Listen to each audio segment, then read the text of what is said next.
Hello and welcome.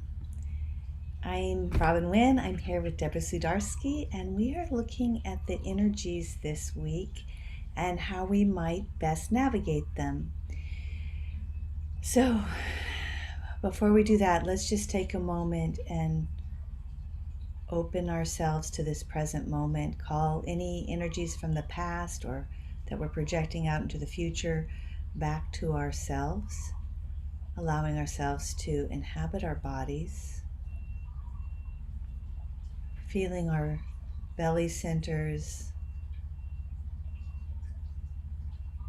as a place to ground and arrive, and feeling that energy from our belly center expanding out in all directions as we allow ourselves to fill not only our physical body but really all space, to acknowledge that we are multidimensional beings inhabiting a physical body,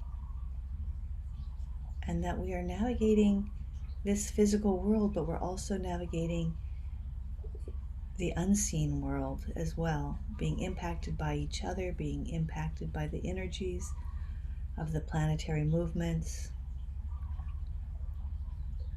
Just taking a moment to call on the high beings,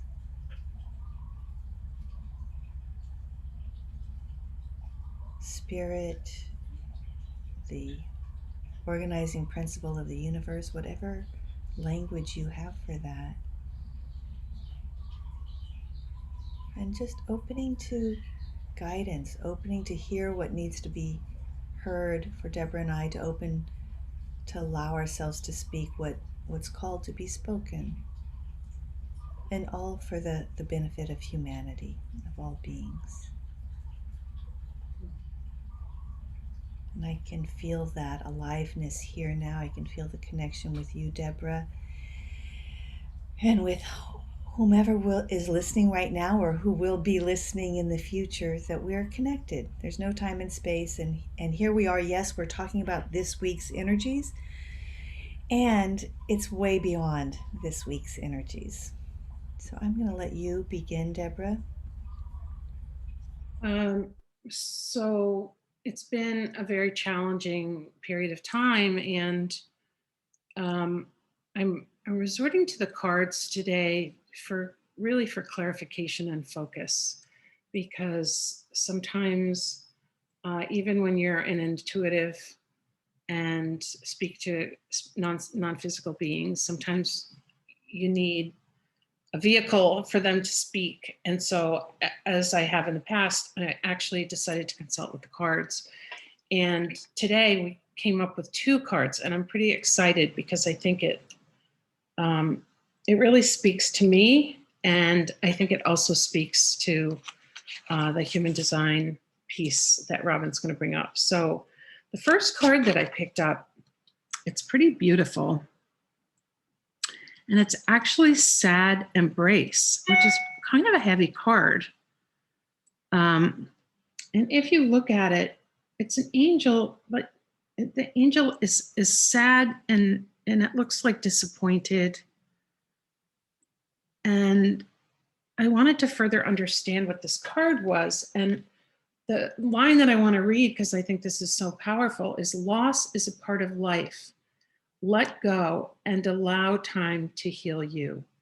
So last week we talked about the ouch, and it was also regarding a healing period, but this is reaffirming that there is growth, because growth is assured. However, whatever the loss and however great it is, let go and experience your feelings so that you may soon see what beauty lies ahead. And I think tears are like healing rain. I think that's a very powerful card. And it's a very strong reminder about things that aren't working, or maybe visions that we've had for ourselves that aren't coming together. And so in getting that card, I wasn't really trusting myself with it, because I didn't know whether that was just for me or whether this is something that is relevant for all of you. Because when I pick a card, I pick card for the collective and those that want to hear what's happening. And that is very relevant for me, this card. So the second card I picked really makes so much sense is the compass. And the reason that this compass card is tied together is because, again, I trust the way it's written better than my own ability to communicate it right this minute. But the compass is, as long as you orient your compass to true north, that direction of your higher power will never be lost. And so when things are falling apart or not working out the way you want, or you have a vision and it's not exactly what you want, you realize you have to let go because maybe there's something else that's coming in. You need to find that true north, and that true north is your higher power. And that higher power is leading you in the direction that you need to go. And sometimes you can't see it because you're caught up in the sorrow of letting go of the past, or you're full of a lot of emotion and you don't have the clarity. But with that true north being your higher power and getting in touch with that higher power, you can kind of see that light is coming through and shining the way. So the cards together meant so much more looking at it. And that was the message that felt very complete. So maybe letting go of something, maybe life showed you to let it go through a loss or significant loss, or maybe you're feeling a sense of disappointment or something isn't coming to fruition in the right way. But when you realign with your higher power, greater days are ahead. Oh, thank you, Deborah. It's so poignant and powerful and challenging. And so many people I know are going through deeply challenging times right now. And as you mentioned last week, we were talking about the ouch, and we were talking about story, right? The chances we're talking about a new story. Let's create a new story. What's our new story? And part of what's dying is the story, right? That's part of what we have to, the sad embrace, we have to let go of the story, whether it's the story of a child letting go of its blanket as it grows up, or maybe it's a relationship that we had high dreams for, high hopes for, that it's really more appropriate to let it go, or a job, or a child who's having challenges, that there's something we have to let go of control of what they're doing, or what their path is. Hang on, I'm turning my fan on. It's getting hot here at 9 in the morning. Yeah, so one of the things Deborah and I talked about before we got on is this spiral of death. Kind of like there's a death and then there's a rebirth, and part of that death is kind of, there's a sad embrace in that death. We have to let something go before the new birth can take place. So when we look at this week's transits, Before you put the chart on, as you're talking, I'm also just wanting to say that death could be a limiting belief. yeah, Like, we don't know our limiting beliefs because we're in them. And right. it's not until sometimes we get outside of it that we say, oh, whew, I'm glad I didn't realize that I was holding on to something that was actually holding me back. Because, we want to be expressing ourselves in our truest form. And sometimes we don't see it's a limiting belief until something dies or limits us in a way that we have to let it go. We finally say, oh my gosh, we've got to let this go. So my guides are actually saying to me that sometimes the limitation isn't visible. And so when something comes up, yeah, a reminder to trust, because greater days are ahead, bigger visions, more expansion. Um, so I just wanted to put that in before you put the human design piece out, because it just felt like a really important message to include. Deborah, I think it's crucial. That's a crucial message. And here, let me get this chart. Tell me, can you see it okay? Yeah, it's perfect. Okay. Yeah, so just holding all that information as we look at the transits of the sun and the earth this week through the human design lens. So we're looking at the sun is in the 31st hexagram. The sun has moved into Leo in astrology, right? And the same way it's moved into Leo from Cancer, it's moved to the 31st hexagram. So the sun, we talked about this before, takes about 5 days rather than a month long. In human design, it's about a 5 day period that the sun transits. So this is the gate of the leader, of influence, and support. And I'll get to that in a second. But beneath that, supporting that, the earth in human design, we also include in the transits, is in gate 41. Now, this is a gate of fantasy and imagination. Now, let me just tie all this together. This is the beginning of the human design new year. This is like where we make our New Year's resolutions. This is where we look at what's possible for humanity. We go into imagination, we go into dreaming. But before we can do that, we may have to let go of the old. We do have to let go of holding on to those limitations or those beliefs about what we wanted or what we thought we wanted or how things should be, right? And right now we're in a big disruption on the earth. Humanity is, and we're having to let go of some of the pictures and stories of who we thought we were, right? And open to the, what did you say, the light ahead, or the new days ahead. We have to let go of some idea, some perception, some misperception, some limiting beliefs. We have to let something die in order. We have to let the past be in the past and step into a new dawn, a new day here, right?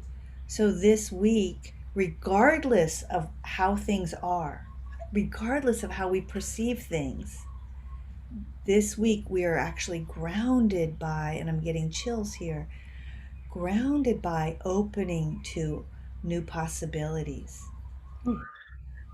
right? And remembering that if we can imagine something, then it is in the field. It may not be brought down into physical form yet, but it's available. It's available to be brought into physical form. There may be work to do that.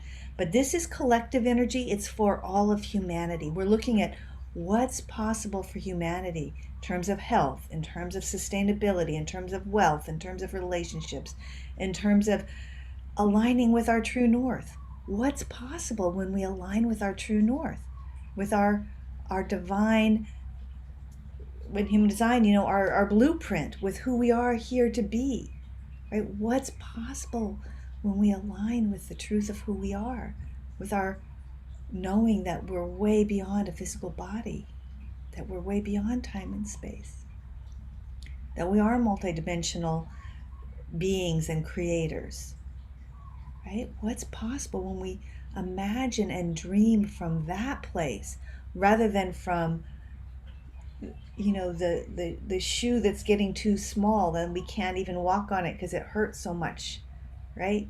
We've got to take off those shoes and say, okay, here on Hawaii we walk barefoot, right? Like we've got to step into a bigger shoe, or we've got to step out of what's not working.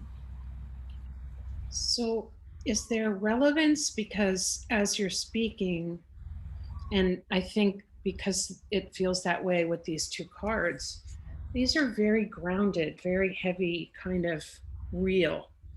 And the earth being in gate 41, is there something about that being in the root chakra right there? Yeah, this is the root, is raw energy trying to make its way to the throat where it can manifest. This is the beginning, and it's the beginning of the human design new year. It's like pulsing, like what can we create? What can we imagine is possible for humanity? It's emotional. Like I have an urge. There's something, whether with Steve Jobs and the iPhone, or you know, what's possible for humanity here? And this is big. This is not small stuff, because we need this medicine right now, right? And we have to, then we step into leadership with it. We were talking earlier before we got on this call, Deborah, that this stepping, that we're stepping into the unknown here, right? We have to let go of what we know and step into the unknown here. So there's sadness and grief in letting go of something and stepping into something wholly new. But we have to stand in leadership in this possibility, right? We're standing in possibility. It's not here yet. It was Steve Jobs saying, "No, I know we can get this. I know we can get this." Right? Everyone's saying it's not possible. I know we can do it. This is the pivotal point we're standing at right now. I know we can do this. I know it. I feel it. I can see it. I can see what's possible for humanity. Right? So deep.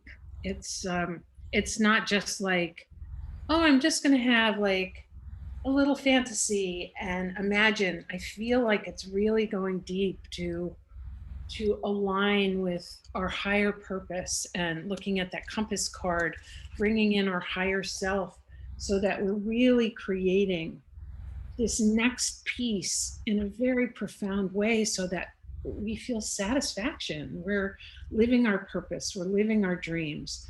We're not settling for what we've accomplished. We want more, we're pushing deeper, and we're asking more of ourselves. It feels pretty profound, this message today. It is. And think about it, Deborah. It's not just you and me thinking this way. It's the whole planet is being influenced by these energies. Like there's an opportunity here to come together in a way bigger way and make some planetary shifts.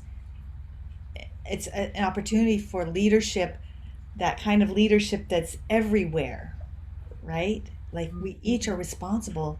Now this is, let me just say something about the gate 31. It's influence, it's the leader, but you cannot, it's not the kind of leadership that's dominance. It's not the leadership that you take leadership.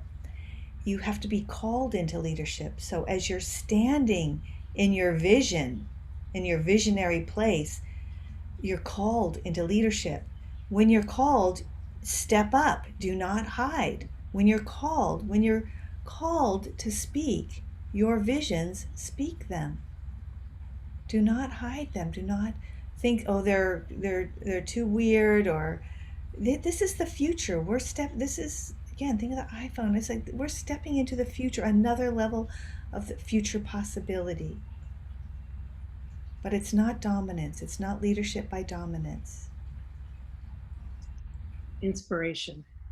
Yeah. Inspiration and being seen and called into that leadership. Oof.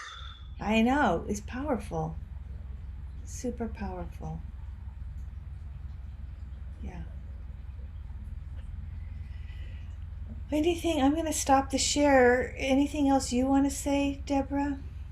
Honestly, I'm just sort of feeling the energies as we described them and as you shared your piece about human design and looking at, these pieces, and just sitting with your energy in mine. I just feel like it's kind of the wrong order. Maybe it goes like that. Um,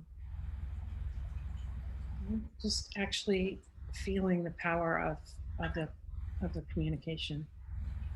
Yeah. Feel it. I feel it kind of coursing through me, Mm-hmm. which I love, because really these planetary energies are energies, right? These the energy of the planets in the hexagrams, they're actual frequency energies that we can tap into and feel and get support from and be supported by. I know that with Leo energy and this past weekend of full moon energy, there's a lot of drama. I feel like people I talk to are going through a lot of drama. And, you know, it can be seen as this. Yeah. And so use that energy in a positive way because it's here to shift us into something new, not to negate the sadness. That's an important experience to get to the something new. But Yeah, to grieve the loss, to feel the sadness, and then align with that compass, with that what's possible for humanity, with your connection to spirit or source, your particular job, what you're here to do and give. Exactly. Whew, thank you. That's Thank you. great. I think that's a good stopping place. Let's just take a moment and give thanks and appreciation to the guidance, to the support that's always available to us, and to our own efforts to tap into and understand and utilize the energies that are here for us. Just asking that we have the wherewithal to remember to tap into our compass, knowing that better days are ahead, to grieve what needs to be grieved, and to open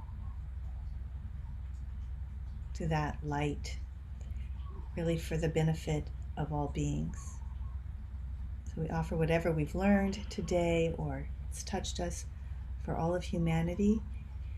And thank you, Deborah, and look forward to being with you next week. And just a reminder of that violet flame in Saint Germain. The violet flame, I can't talk about it enough. It's a really, really wonderful tool to use to clear out anything that no longer serves you, or as you're letting anything go, it helps take any of the residue or residual energy. So you just call on the violet flame, imagine it, and you can direct it in the center of your room. You can direct it to a particular situation. And it seems like this is a great opportunity to use that. Thank you for that. That's beautiful. I've got my whole room as a violet flame right now. Yeah, because we just cleared a lot of energy ourselves. So We thank did. We did good. you. All right, my dear. Blessings and blessings to all of you. We'll see you next week. Thank you.